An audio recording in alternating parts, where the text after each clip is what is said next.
Hola, ¿cómo están? ¿Bien? ¿Cansados? ¿Queda energía ahí todavía? Bueno, para mí es un placer estar acá. Hoy hablaba con algunos de ustedes que es mi primera experiencia de contacto con el campo. Confieso, vengo del mundo de la tecnología y es la primera vez que entro en contacto con el campo, más allá de tener amigos con campo, poder ir a visitar a alguien, pero me sorprende, hace un ratito puse un tuit que decía: me sorprende la cantidad y el compromiso de la gente con capacitarse que hay acá, y toda gente de campo. Y uno me contestó: ¿viste? Muchos creen que es plantar un yuyito y esperar a que crezca. Decía alguien que me contestó. Así que, con total humildad, me siento honradísimo de estar acá. Y lo que quiero es invitarlos a reflexionar. Quiero como desafiarlos un poco, quiero invitarlos a que vean esto como una especie de gimnasio. Y en los gimnasios están las máquinas ahí puestas, pero el que tiene que hacer el ejercicio es uno, digamos. Si uno va al gimnasio a ver cómo otros hacen ejercicios, sale del gimnasio con la misma fuerza y los músculos como antes. Entonces la idea es invitarlos un poco a que ustedes vayan reflexionando. Va a ser una invitación bastante individual la que voy a hacer. Yo de chico soñaba con que para lograr ser feliz, el secreto mágico era ganar mucha guita muy rápido. Esa era mi ilusión. Venía de una familia de clase media, madre profesora de inglés, padre médico, especialista en amputados, cada uno tiene sus gustos, pero yo los veía a ellos como típica familia de clase media. Y yo decía, bueno, pero para ser feliz lo que tengo que hacer es ganar mucha guita muy rápido. Y entonces como me programé así como una máquina humana, como lo que vieron recién, diciendo, ¿qué tengo que hacer? Bueno, tengo que estudiar en los mejores lugares, tengo que formarme. Entonces estudié economía, después estudié en Harvard, me formé en todo lo que me tenía que formar y después dije, bueno, llegó mi momento y a los 24 años me lancé a emprender con esta idea de voy a armar una empresa muy grande, venderla y después tomo margaritas tirado en una hamaca paraguaya y disfruto de la vida. Y así fue como empecé. Esta es la foto de mi socio Santiago Bilinkis y yo cuando recién empezábamos, armando Finet, una compañía que vendía material de oficina. Básicamente llamabas por teléfono y tenías un catálogo con precios, en ese momento internet recién empezaba, y te llegaban los productos, así como pedir pizza, bueno, pedías remas de papel, viromes, bolígrafos, y te llegaban, y bueno, te entregaban el producto y vos comprabas y pagabas, y así íbamos a crecer el negocio. Y estas fotos que ven acá, en realidad son las fotos ahí, eso que ven ahí es una gotera del depósito. Y esta foto que ven acá es la única empleada que teníamos. O sea, esa posición medio canchera diciendo, acá están mis empleados, sale solo uno en la foto porque hay muchos otros atrás. Bueno, era ella, ¿no? No era un muñeco, pero era ella, había una por lo menos. Ahora, lo interesante para mí de esta historia, y lo que les quiero compartir, no es tanto la experiencia de haber creado una compañía. La verdad que la compañía creció mucho, crecimos a casi 1000 empleados, $100 millones de facturación entre Argentina y Brasil. Y no lo cuento porque quiero decirles, miren qué bien la compañía, cómo creció, sino porque, paradójicamente, un día vino la compañía número 1 del mundo y nos compró la compañía. Y mi gran sorpresa fue que al día siguiente era el mismo Gilún que el día anterior, que por ahí económicamente había resuelto algunas dimensiones de su vida, pero que descubrió principalmente esa metáfora de la máquina humana que estaba recién, que es que había estado durante 7 años programado mentalmente. ¿Se acuerdan la película Forrest Gump? Que decía, corre, Forrest, corre. Bueno, ese era yo. Era corriendo, tengo que hacerla bien grande porque sí, porque entonces así, después la vendo. Y lo que me di cuenta es que esa ilusión no existía. Que al día siguiente era el mismo tipo que el día anterior y que se había pasado 7 años tratando de llegar a un lugar que en realidad no era tal. Y les confieso que entré en una, no diría una crisis, pero un replanteo personal muy profundo de, bueno, ¿qué es lo que uno quiere hacer con su vida? ¿Cómo uno vive sus valores en las cosas que uno hace? Y lo que descubrí fue que en realidad el secreto de lograr resultados excepcionales y todo pasa en un sentido por lograr cosas. Está bueno que uno se ponga objetivos, yo lo llamo el ello, que es como la tarea, lo que uno quiere lograr beneficios, crecimiento, valor económico, y está bueno que sea así. Pero lo que me di cuenta también es que había otras dimensiones que tienen que ver con, por ejemplo, con quién te asocias para hacer lo que haces, quiénes son tus compañeros de ruta, qué cultura de trabajo querés generar en tu organización, cómo generás confianza, solidaridad, colaboración y sobre todo una última dimensión que tiene que ver con uno mismo, con ¿cómo te conectás con un propósito que te caliente el corazón? Yo digo, ¿qué hace tu corazón cantar? Es medio poético, pero es así, es ¿qué hace tu corazón cantar? ¿Qué te moviliza a vos adentro a hacer lo que haces? No tanto qué haces, sino qué te moviliza a hacer lo que haces. Y uno de mis descubrimientos fue, con toda esta experiencia de OfficeNet, fue que en realidad no era tan importante qué hacía, sino que en el fondo lo importante para mí era qué me movilizaba a hacer lo que yo hacía. Entonces, en el fondo, cómo yo buscaba entusiasmo, significado en las cosas que quería hacer. Y lo que descubrí con el tiempo, me puse a estudiar, traté de aprender un poco de esto desde el lugar de descubrir que había algo que aprender y había como un tesoro ahí para capturar, es que en el fondo los resultados extraordinarios surgen cuando uno integra estas tres cosas, cuando uno logra las cosas que se propone, con la gente y los equipos con los que uno los quiere hacer, y conectándose con los valores más profundos que uno le da sentido de significado lo que está haciendo. Y lo que les vengo a hablar no es de teorías de management ni nada por el estilo, sino que yo soy un convencido de que el cuello de botella, el eslabón más débil de la cadena, hay una teoría que a mí me gusta mucho, que los que son ingenieros me imagino que la deben conocer, así que la voy a decir con cuidado para que no me digan, no la dijiste bien, pero Goldratt habló de la teoría del cuello de botella, que básicamente es que en una cadena lo único importante es cuál es el eslabón más débil de la cadena, porque si vos haces los otros eslabones de la cadena más fuertes, la cadena no es más fuerte que antes. Entonces el eslabón más débil es el que define la fortaleza de la cadena. Y yo soy un convencido de que el eslabón más débil de la cadena somos nosotros mismos. Cada uno de ustedes individualmente son el eslabón más débil de su cadena. Y hay una dimensión específica de cada uno de ustedes, y me incluyo, cada uno de nosotros, en donde probablemente está la mayor oportunidad de mejora. ¿Para qué? Para justamente lograr resultados distintos. Y ese eslabón de la cadena tiene que ver con cómo vemos el mundo. Cómo usamos anteojos, yo los llamo modelos mentales, pero ¿qué anteojos usamos para ver el mundo? ¿Cómo nos contamos las historias que vemos? Y cómo en función de cómo nos contamos las historias, actuamos. Entonces lo que quiero es hablar de eso, de cómo vemos el mundo y cómo en función de eso actuamos. E invitarlos y desafiarlos un poco a ver si están dispuestos a ver, después de esta charla, algo de una manera distinta. Jean Piaget hacía ejercicios con chicos de 3 a 6 años que son sumamente interesantes. Lo que hacía era esto.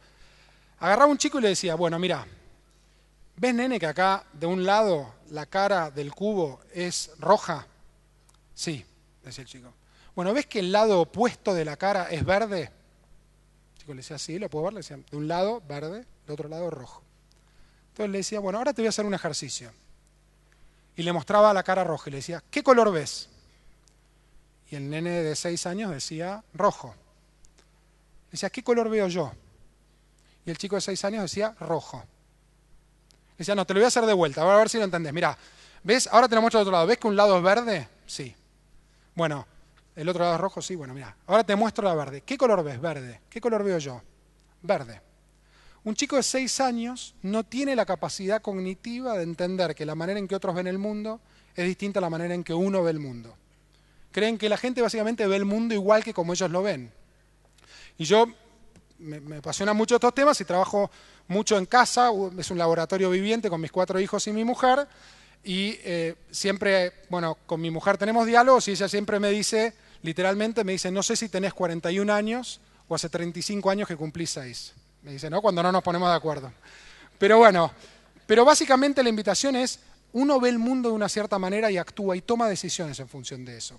Y lo que voy a hacer es plantearles algunos dilemas, que los planteo como dilemas porque si bien nosotros no somos siempre de una manera o de la otra, nuestros anteojos muchas veces no nos permiten ver con claridad. La primera es pensar en términos de un mundo de escasez o un mundo de abundancia. Se hizo un ejercicio en Harvard muy interesante que yo participé, que era una negociación. Los típicos cursos de negociación, vieron, deben haber hecho muchos ustedes, pero lo interesante era, se compraba un pedazo de tierra. Estaban los compradores, digamos, todos ustedes compradores, todos ustedes vendedores, y los vendedores habían comprado la tierra a 50 y la tenían que vender. Y tenían que definir qué estrategia iban a hacer para venderla. Y los compradores, que creían que esa tierra valía más o menos 1.500, o sea, había aumentado de 50 a 1.500, tenían que decidir comprarla. y tenían que decidir a qué precio la compraban. Y después se juntaban en grupos de 2 a negociar. Y tenían que reportar a qué precio le habían comprado, a qué precio le habían vendido o si no había habido acuerdo. Lo interesante no era el resultado de la negociación, sino la manera en que cada uno entraba a esa negociación. ¿Qué es lo que se hacía? ¿Qué es lo que hacían estos profesores? Se sentaban y te decían, ¿querés ponerte un objetivo antes de entrar a la negociación, sí o no? Algunos decían, no, voy a ir, no tengo ningún objetivo, voy a ver qué onda, entro ahí a la negociación y vemos qué pasa. Y otros decían, sí, me quiero poner un objetivo. Bueno, llená el formulario y decí qué objetivo te pones antes de entrar. Los que se ponían objetivos lograban resultados 50% mejores, en el caso de los compradores comprando más barato, en el caso de los vendedores vendiendo más caro, que aquellos que no se ponían objetivos. Pero lo más interesante era que los que se ponían objetivos y pensaban en grande, lograban resultados mejores.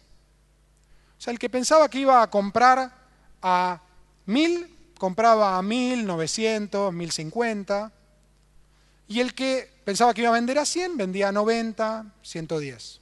Ahora, los que pensaban que podían venderla a 1000, la vendían a 1000. Y los que pensaban que le iban a comprar a 100, la compraban a 100. Y no quiero hacer de esto una teoría de la negociación y si está bien vender con un margen del plutimil% o no, digamos, algunos están, qué usurero que la vendió, la compró a 50, la vendió a 1000, sino lo que quiero ilustrar es cómo la manera en que pensamos define el resultado que logramos.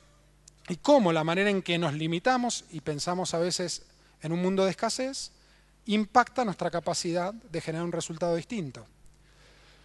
Yo siempre hago un ejercicio que a mí me gusta mucho, que es, me junto con emprendedores. A mí me apasiona ayudar a emprendedores. De hecho, presido una fundación que se llama Endeavor, que ayuda a los emprendedores a emprender mejor. Y cuando viene alguien y viene y me dice, no, porque yo quiero crecer, le digo, ¿cuántos vendedores tenés? Y me dice, 3. Y le digo, ¿qué pasaría si tuvieras 30? No, imposible, me dice, imposible. Le digo, ¿por qué imposible? No, bueno, no tengo el capital, no tengo esto, no tengo lo otro, no, en este contexto, mira si voy a salir a contratar empleados, el riesgo laboral. Le digo, ¿pero alguna vez te sentaste a pensarlo? No, nunca. Y cuando pensaste en tener más vendedores, ¿qué pensaste? Y pensé pasar de 3 a 4.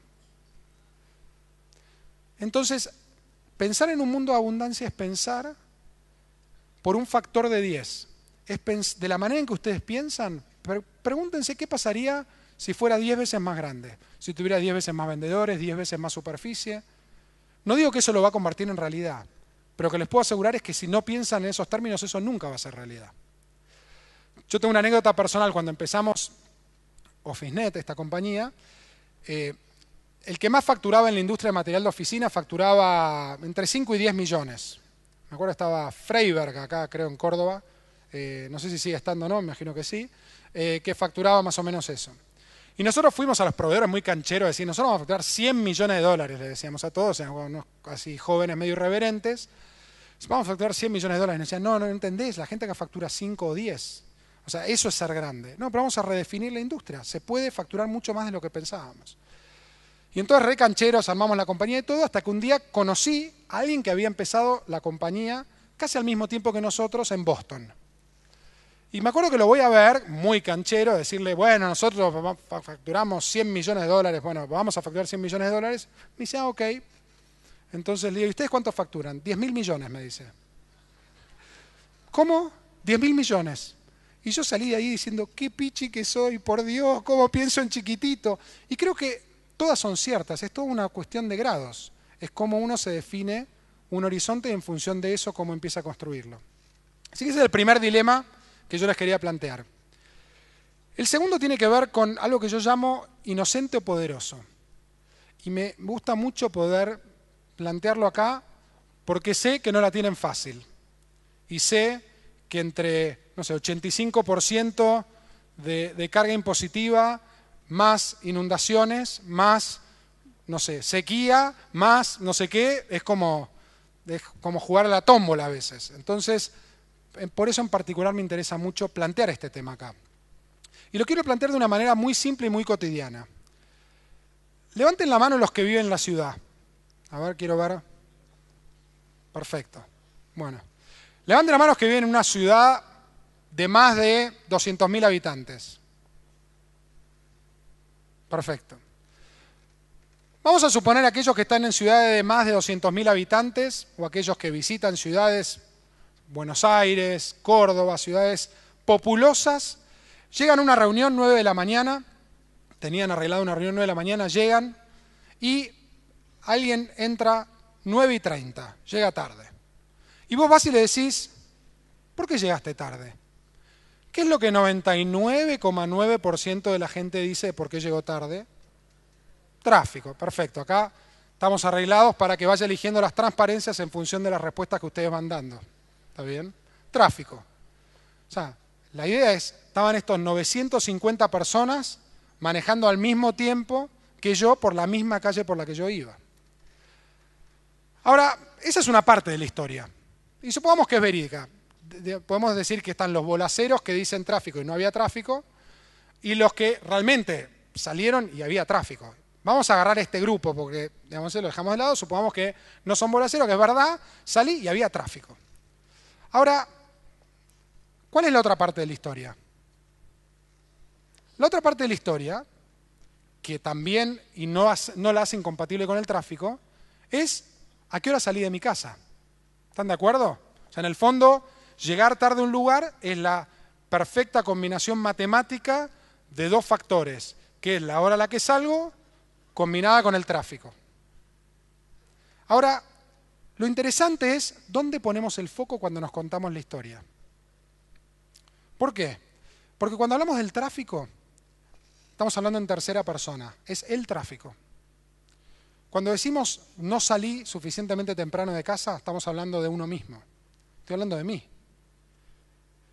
Entonces, la pregunta es, ¿qué es lo que te genera hablar en tercera persona versus en primera persona? Y mi hipótesis es que cuando uno habla en tercera persona uno es inocente. Pero el costo de la inocencia es la impotencia. Porque si el problema por el que yo llegué tarde no fui yo, sino los otros 1000 autos que se les ocurrió salir a la misma hora de su casa para llegar a otro lugar, entonces el problema son los autos, no soy yo. Si yo hablo en primera persona, entonces lo que estoy es empoderándome. Y por eso yo digo, el costo de la inocencia es la impotencia. Y el precio que uno tiene que querer pagar es, para poder tener empoderamiento, es el costo de la responsabilidad. Y me gusta mucho la palabra responsabilidad porque es la habilidad para responder. Responsabilidad. Que no te hace culpable de algo, pero te hace responsable. Te hace hábil para responder al desafío que estás enfrentando. Entonces, esto es algo que nosotros desde muy chicos vamos aprendiendo. ¿Tá? Yo tengo 4 hijos, les cuento que siempre uso a mi casa como laboratorio. Mi hija se le cae la leche y le pregunto, ¿qué pasó? Y me dice, la leche se cayó. Entonces le digo, vino corriendo y se tiró de la mesa. Me hace así. Digo, ok. Me saqué un 10, pero la maestra me bochó. Nadie dice, yo me saqué un 1 y la maestra me puso un 10. Los 10 me los saco yo, los 1 me los ponen. Pero también en nuestra vida cotidiana, con esta macroeconomía es imposible. Con esta macroeconomía es imposible.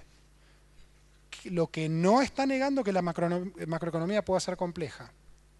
Pero si el problema es la macroeconomía, alguien tiene que cambiar la macroeconomía. El pensar en términos de tercera persona, que yo le llamo pensar como víctima, y con esto es una palabra muy delicada, a veces me gusta más la palabra espectador, es cuando yo estoy hablando de variables sobre las que no tengo control, lo que en general genera es muchísima resignación y resentimiento. Cuando yo me pongo en un rol de protagonista, lo que me pregunto es qué es lo que yo puedo hacer para responder a este desafío. Les cuento mi mejor historia de víctima.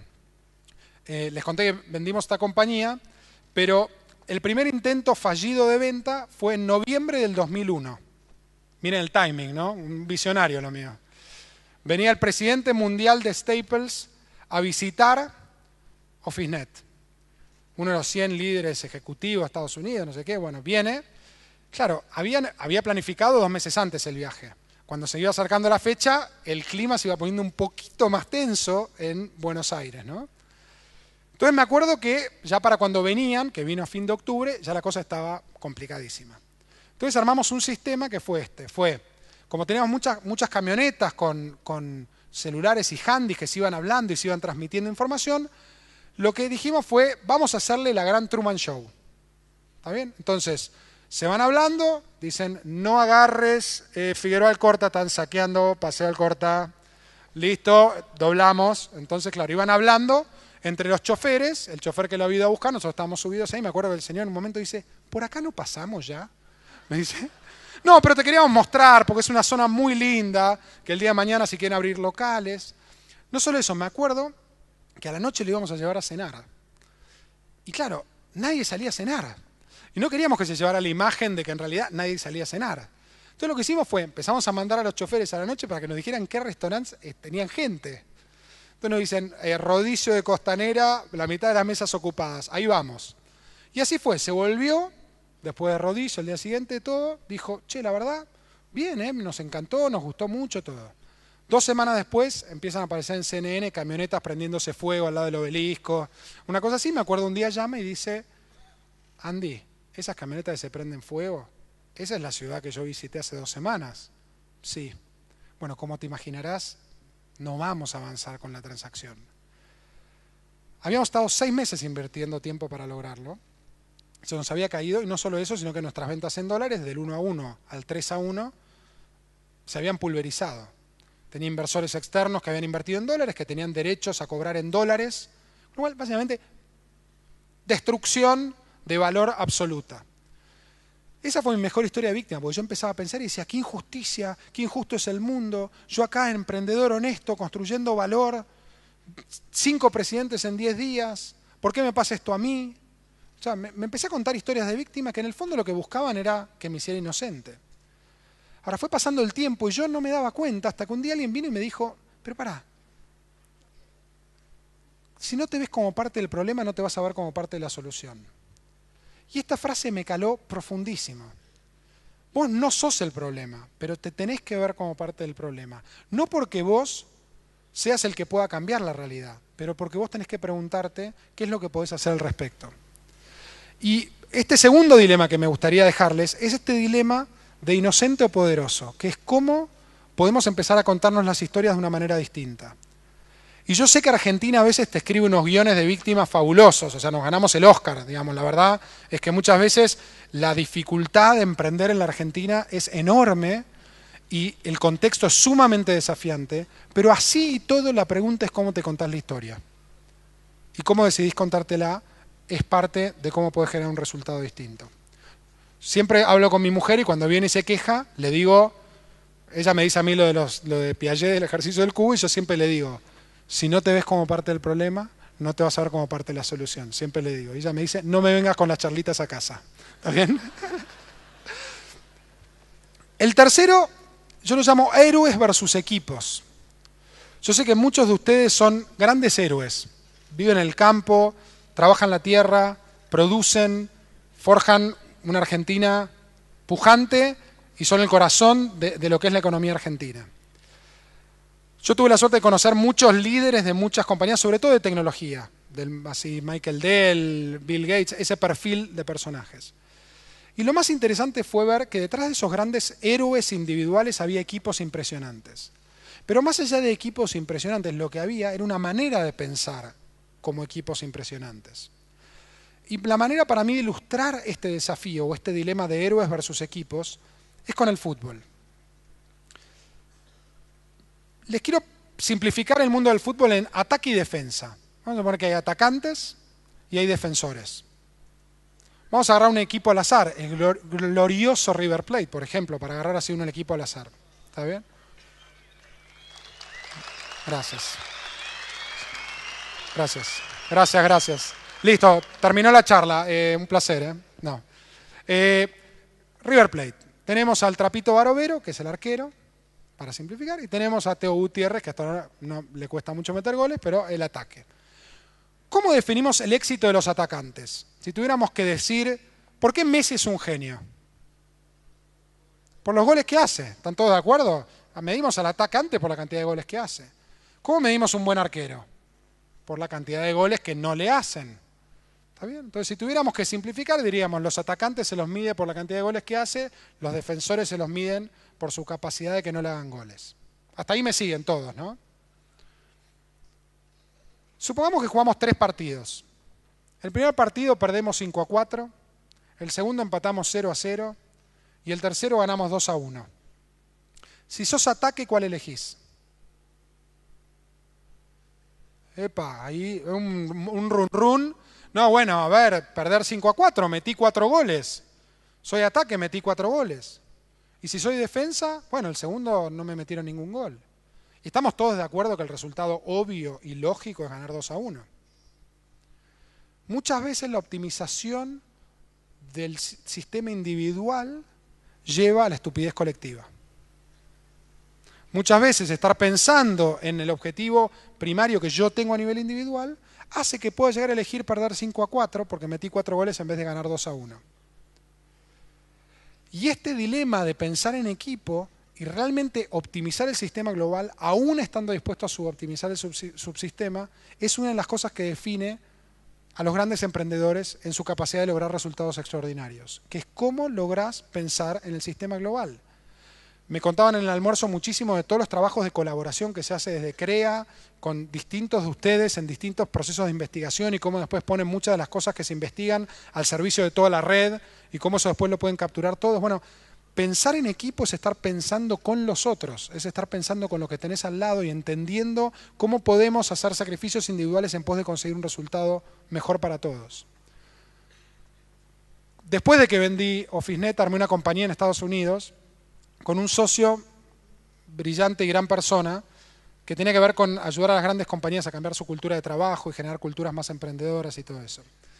Y cuando nos buscamos inversores, conseguimos inversores para armar el proyecto, y yo había asumido en el plan que íbamos a gastar 100, más o menos, para simplificar, 100 entre los dos de salarios. Nunca nos sentamos a ver cómo repartíamos esos 100, era bueno, 100 para los dos, digamos. Cuando llegue el día de que cerramos la ronda de capital, voy y le digo, bueno, listo, tenemos que darnos de alta para el pago de salarios, 50 y 50. Y él me dice, no, tengo un problema. Le digo, ¿cuál es el problema? Me dice, tengo una ex esposa a la que le tengo que pasar alimentos, digamos, dinero para alimentos todos los meses. Le digo, ¿y entonces?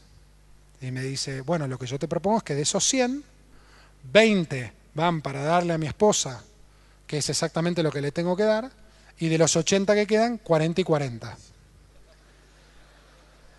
Yo me reí igual, les digo, yo me reí igual. Le digo, ¿vos me estás cargando? Le digo, ¿qué culpa tengo yo de no tener una ex esposa? Le digo, ¿qué culpa tengo? Estuvimos a esto de no hacer el negocio juntos, lo cual hubiera sido para mí un error personal a nivel espiritual, crecimiento, digamos, de aprendizaje increíble. Y reconozco que yo ya estaba para irme, y él me dijo, pará, te propongo que pensemos juntos. O sea, si vos solo estás pensando en si te llevas o no esos 50, pensemos juntos. Y me dijo, te propongo lo siguiente, si el negocio le va bien, el primero que sube de 40 a 60 sos vos. Si el negocio le va mal, el primero que baja de 40 a 20 soy yo. Si tenemos un bonus o un dividendo a fin de año, primero lo cobrás vos hasta que completes los 60. Y le dije, ok, bajo esas condiciones lo hacemos.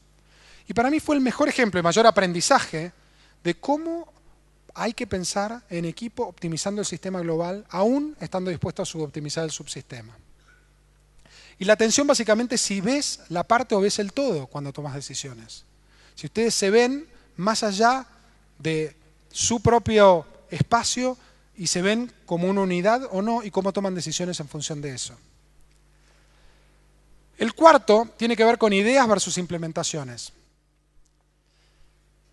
El 98% de los emprendedores con los que yo interactúo vienen y me dicen, tengo una idea genial. Y le digo, ok, contame por qué la vas a hacer mejor que los demás. Ni me cuentes la idea, contame por qué la vas a hacer mejor que los demás. No sé, tengo la idea, me dicen.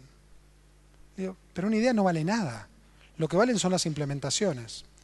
Y les cuento una anécdota personal. Cuando yo recién empecé a emprender, yo tenía, digamos, como esta ilusión de emprender.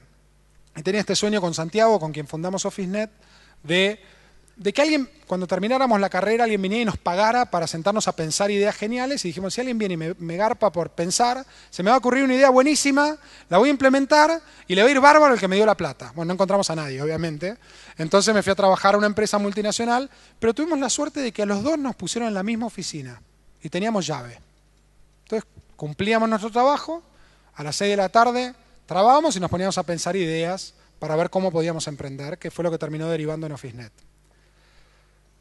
La idea que se nos ocurrió, que a mí me parecía una idea fantástica, era llevar camellos a un balneario. ¿Está bien? Esa era mi idea. Yo tenía la imagen de las modelos andando arriba de los camellos, yo pudiendo alguna vez tal vez andar en camello con las modelos arriba del camello. ¿Está bien?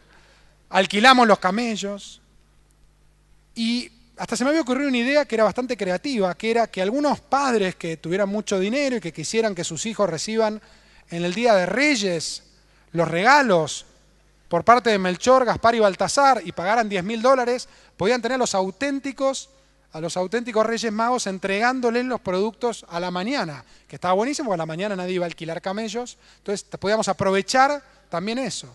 Pero no solo eso, aquel que no quería pagar los $10.000 podía pagar 9.000 y recibirlo el 7 de enero o el 5 de enero y decirle a su hijo, mira, acá el Día de Reyes es el 7 de enero, vienen de muy lejos, todo un poco más de tiempo.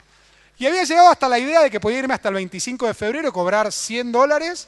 Por $100 llegaban con el camello cansado, te entregaban los camellos, todo. No, que arrancaron en Egipto, ¿viste? Se tomaron todo, tardaron un montón. Entonces fui a un inversor y le dije, se me ocurrió una idea, camellos, ya está, se la conté. Y obviamente su primera pregunta fue, ¿y qué haces con los camellos en abril? Le digo, bueno, los camellos, no sé, zoológico. Me dice, ¿qué haces vos en abril? Bueno, no sé, me estaré recuperando de andar con las modelos en el camello, no sé, después veo. Me dijo, deja de pensar ideas brillantes y ponete a pensar viejas ideas y cómo las implementás mejor que los demás. Y eso a mí me caló muy profundo. Y eso fue lo que a mí me hizo generar OfficeNet, que OfficeNet no tenía nada de mágico, era entregar rema de papel y viromes, era una librería a domicilio. Y creo que ese es uno de los mensajes que también es muy importante, que a veces como emprendedores nos olvidamos y nos quedamos atrapados por la idea, nos quedamos atrapados por esta ilusión de algo genial que vamos a hacer y nos olvidamos que el secreto está en la ejecución, que el secreto está en cómo lo voy a hacer mejor que los demás, cómo voy a llevar adelante esto. Y muchas veces confundimos entender algo con que entonces lo puedo hacer. No, lo sabés y lo sabés hacer. Solo cuando lo haces realmente lo sabés. Entonces, este dilema de implementaciones versus ideas es otro dilema que les quiero traer para que reflexionen, que es en qué lugares ustedes están capturados por esa búsqueda de una idea genial o de una idea creativa, en vez de estar enfocados en cómo hacemos las viejas ideas bien implementadas. El último dilema que les quiero plantear, yo lo llamo aprendiz versus sabelotodo, y para mí es como el más profundo y el que tiene que ver con todo lo otro. Yo defino un aprendiz como alguien que, si nosotros en la vida tenemos una zona de confort, que es esto, que es las cosas que nos salen naturalmente, las que sabemos hacer, no tenemos que pensarlas mucho, las hacemos, nos salen, no sé, para alguna mujer debe ser cocinar, para un hombre tal vez hacer un asado, para alguien andar en bicicleta, esas son las cosas cotidianas. Y en el otro extremo tenemos la zona de pánico, que es, no sé, ¿qué querés que pase el último día de tu vida? No tengo ganas de hablar de eso, estamos acá en CREA, hablemos de otra cosa, digamos, ¿está bien? Esa es la zona de pánico. En el medio está la zona de tensión, de stretch, donde aprendemos cosas que no sabemos. Estamos fuera de nuestra zona de confort, pero no estamos en nuestra zona de pánico. Los aprendices son los que tienen la capacidad de tener una zona de tensión enorme. Y los sabelotodos tienen una zona de tensión muy chiquitita y salen de su zona de confort y entran en su zona de pánico. Los aprendices tienen una enorme capacidad de declararse ignorantes. No tienen ningún problema en declararse ignorantes. Dicen, yo reconozco que esto no lo sé hacer. Y no tengo ningún problema en hacerlo, porque ese es el paso inicial para poder aprenderlo. La diferencia entre ceguera e ignorancia es que cuando sos ciego no sabés lo que no sabés. Cuando sos ignorante, sabés que no sabés lo que no sabés. Y el dilema para mí más interesante de esto es que muchos de nosotros, que nos va relativamente bien en lo que hacemos, se nos valora muchas veces por lo que teóricamente sabemos. En las organizaciones veo esto muchísimo. Bueno, pero si me contrataron es porque se supone que sé. Le digo, no se supone que sabes. Se supone que sabes encontrar la manera de encontrar las respuestas para hacer lo que hace falta hacer. Pero no necesariamente tenés que tener todas las respuestas. Entonces, este dilema del aprendiz versus el sabelotodo para mí es como el más profundo, que es cuán comprometido estás en tu vida a aprender, cuán comprometido estás en tu cotidianeidad a descubrir cosas que no sabes y sobre todo a declararte ignorante cuando hay algo que no te está saliendo como vos querés. A mí me gusta mucho la imagen de Albert Einstein porque él fue el que, aparte que tiene una cara de loco terrible, definió la locura como hacer 2 veces lo mismo esperando un resultado distinto. O sea, la definición de locura es hacer 2 veces lo mismo esperando un resultado distinto. Y la esencia de ser un aprendiz es saber que si haces de vuelta lo mismo vas a tener un resultado distinto, darte cuenta, tomar conciencia y hacer algo distinto, aprendiendo algo distinto. Mi mejor historia de aprendizaje es bastante mundana. Voy a contar la historia y después les voy a contar otra historia que me parece más profunda, y con eso ya vamos a cerrar, que es cuando recién empezamos OfficeNet. Yo había venido a Estados Unidos de ver algunas compañías que hacían esto, lo llamábamos de caradura, no, estoy en la universidad armando una tesis sobre la industria de la rema de papel, ¿te podemos ir a visitar? Y nos contestaban, oh, un argentino, sí, very nice, vení. Bueno, entonces íbamos ahí, les preguntábamos de todo. ¿Cómo hacen esto? ¿Cómo hacen esto? ¿Cuántas cajas entran en una camioneta? ¿Cuántas remas venden por día? Bueno, les preguntábamos todo. Íbamos al hotel, desgrabábamos todo, volvíamos el día siguiente, les preguntábamos hasta que nos echaban y nos decían, basta, nene, ¿qué tesis de la universidad? O sea, y nos rajaban. Y así íbamos a otro, le preguntábamos, así, y volvimos. Claro, cuando volví, 24 años, dije a una chica que se llamaba Verónica Quinteros, le dije, vos sos la encargada de cobranzas. El sistema de cobranzas funciona así, le dije. Porque yo ya lo vi, en Estados Unidos funciona así. Nosotros en la factura imprimimos mandar cheques a Vieites 1690, te mandan los cheques y vos los cargas en el sistema. Listo, me dijo Verónica Quintero, listo. Empezamos a vender, al mes viene y me dice, dimos bien la dirección de la factura. Le digo, Verónica, a ver si me entendés. Vos no estuviste en Estados Unidos, yo sí.